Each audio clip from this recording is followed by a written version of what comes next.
Hello, it's Adam, one of the pastors of the First United Church of Christ Congregational in Milford, Connecticut. And thank God it's Friday, Good Friday, April 10th, 2020. Well, many of you last night tuned in to our online Maundy Thursday service on YouTube, and some of you went and printed out the 2 sheets for a Good Friday activity of planting seeds and praying. We hope that those are beneficial, and if you haven't gone to those things yet, we invite you to do so now.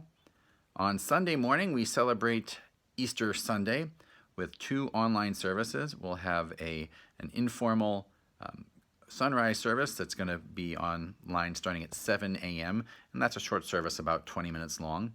And then at 9 a.m., we'll have a more traditional online service, and that'll last about 45 minutes, and that'll include Ashley, Dan, and myself with the traditional hymns and things like that.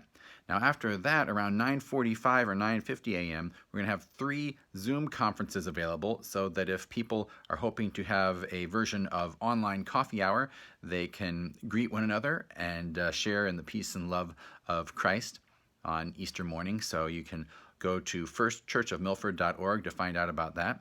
There are other things that we're going to be doing in the weeks to come, and you can find out more about that also on the website, other online offerings, continuations of some things and some new things as well. With Easter coming up, it made me think about the most famous poem that I know from Wendell Berry that's called Manifesto, the Mad Farmer Liberation Front. And it's an interesting poem. I wanted to mention a few lines from that as we approach Easter. Berry warns us against a world where we are, quote, afraid to know your neighbor and to die. And then he suggests instead, quote, friends, every day do something that doesn't compute. Love the Lord. Love the world. Invest in the millennium. Plant sequoias. Laugh. Laughter is immeasurable. And then to finish the poem, the last line, Berry writes, practice resurrection. I hope that for all of you out there, you are able to practice resurrection by connecting with people and sharing in joy and in hope.